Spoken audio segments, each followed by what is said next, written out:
Mon métier, dans un premier temps, ça consiste quand même en fait à procurer du plaisir aux gens.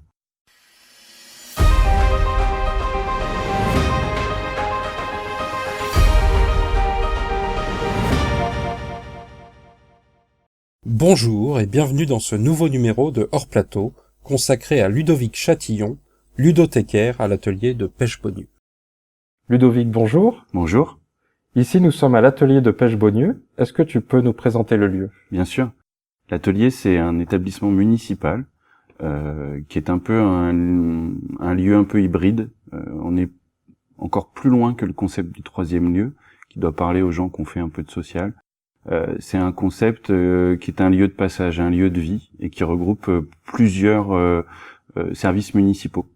Donc il y a effectivement une ludothèque, mais il y a aussi une médiathèque. Il y a un point jeune qui accueille donc les adolescents, et puis il y a un studio d'enregistrement et de répétition au sein du bâtiment.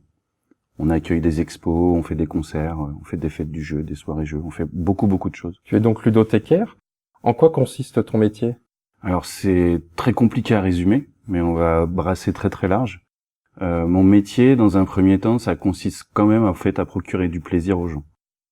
Et quand je dis les gens, en fait, ça va de la petite enfance, avec l'accompagnement à la parentalité, le travail avec les réseaux d'assistantes maternelles, les familles, en passant par les adolescents. D'ailleurs, on travaille main dans la main avec le point jeune qui est juste à côté pour aussi faire jouer les enfants et les ados. Et ça concerne aussi tout un public en difficulté. On travaille avec des IME, on travaille aussi avec d'autres points jeunes, des CLAE, etc., et des familles. Et plus largement, on va dire que j'ai à la fois un travail d'organisation de temps de jeu, mais aussi sur la culture ludique, sur la façon de jouer. On va dire les avantages, les inconvénients, comment jouer, les postures, comment faire rentrer le jeu dans les familles. Du coup, est-ce qu'il faut être joueur pour être ludothécaire? Et est-ce que toi, tu l'es? Moi, je suis un peu joueur, oui. Je suis un peu joueur dans la vie, je suis un peu joueur en général. Je suis pas un peu joueur que par le jeu, mais j'ai toujours eu des postures de jeu, en fait. Est-ce qu'il faut être joueur pour être ludothécaire? Je pense que ça aide. Ça aide parce que il faut qu'on comprenne ce qu'est le jeu pour pouvoir le montrer, pour pouvoir l'expliquer et pour pouvoir aussi le défendre, parce que malheureusement le jeu ça se défend. Alors on passe pas notre temps à contrecarrer toujours les arguments des gens, mais dans notre société, encore plus maintenant, le jeu est souvent considéré comme une perte de temps. Et à nous, à notre travail au quotidien, à notre travail, à nos projets, de montrer aux gens que le jeu doit être là tout le temps, qu'il est indispensable, que ça soit pour les enfants, les bébés, ou pour les adultes ou les personnes âgées. Donc oui, je suis joueur. Tu nous parlais des différents publics qui viennent ici. Comment fait-on cohabiter ces différents publics? Il y a un côté qui se fait naturellement, parce que l'humain est bien fait, et il y a un côté où il faut qu'on travaille et qu'on propose des choses aux gens pour qu'ils viennent se rencontrer. Parfois, ce qu'on propose, c'est parfois un peu des prétextes, parce qu'en fait, ce type de lieu, ou plus généralement une ludothèque, c'est aussi se dire on va créer des liens, on va se faire rencontrer les gens, ils vont discuter, ils vont apprendre à se connaître, et du coup, je pense qu'on œuvre aussi pour une certaine quiétude dans le monde. Les gens, une fois qu'ils se connaissent, une fois qu'ils se côtoient, apprennent à vivre ensemble. Et le vivre ensemble, c'est un peu, je dirais, le maître mot de la création et de l'existence de ce lieu. Du coup, comment fonctionne ta ludothèque au niveau de l'achat de jeux, par exemple?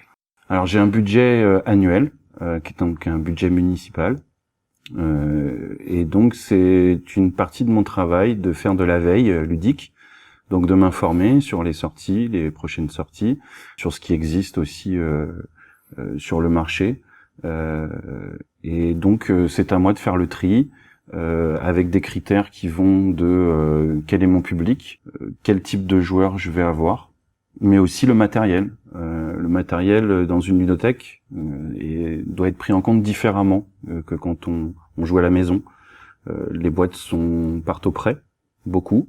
Sont joués sur place, les gens donc sont isolés chez eux et livrés à eux-mêmes, donc il faut que le matériel soit aussi adapté à ce qu'il n'y ait pas toujours un animateur ou un professionnel à côté pour leur montrer Et c'est surtout valable pour le jeu pour enfants. Est-ce qu'une ludothèque doit avoir toutes les nouveautés ou faut-il se concentrer sur les classiques? Vaste débat. Je dirais qu'il y a autant de ludothèques que de ludothécaires en France. Après, chacun va y apporter un peu sa petite touche personnelle, tout en restant dans un cadre prédéfini.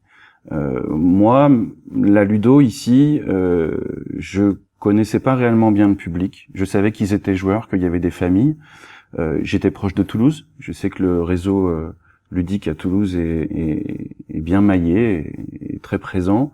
Donc, je voulais offrir des nouveautés au public sans me cacher de certains hit parades qu'on doit avoir. Je pense que c'est un mélange. Après, il y a des ludothèques plus importantes comme Audi Sud à Blagnac qui vont avoir peut-être 15 fois ou 20 fois plus de références que moi. Et donc, ils vont avoir une politique d'achat et une politique d'acquisition différente. Il y a même certaines ludothèques qui décident un peu de servir aussi de musée du jeu. Parce qu'une ludothèque, c'est aussi ça. C'est aussi avoir en proposition des jeux qui n'existent plus. Une espèce de musée, de culture pour que le jeu laisse des traces et ne disparaisse pas. D'ailleurs, une ludothèque doit-elle s'intéresser aux jeux qui sortent par financement participatif? Je pense au fait que ces jeux seront accessibles aux quelques milliers de personnes qui ont participé au financement, mais resteront inaccessibles, voire inconnus du grand public. Alors ma veille ludique, oui, je m'intéresse au financement participatif. Il y a un côté à la fois personnel sur la culture ludique, et il y a un côté aussi proactif. Moi, techniquement, comme je suis une ludothèque municipale, je n'ai pas la possibilité technique de pouvoir participer au nom de la ludothèque à ces financements participatifs et à l'achat de ces jeux. Par contre, on constate que de plus en plus, les jeux sont ensuite pris par des éditeurs et donc arrivent sur le marché. Donc, je pense que je ne peux pas ne pas m'y intéresser. Après, personnellement, ça m'arrive aussi, comme je suis joueur, de participer à certains projets. Voilà. C'est anecdotique, mais quand j'ai le nez et que je sens que ça va me plaire, je vais y aller aussi, quoi. Voilà. Parce que maintenant, il faut considérer comme le financement participatif comme un nouveau réseau de distribution. Et puis, il y a aussi les gens qui vont venir... il y a des joueurs aussi qui s'y intéressent et qui vont venir me demander un avis. Est-ce que tu as vu ça? Qu'est-ce que tu en penses?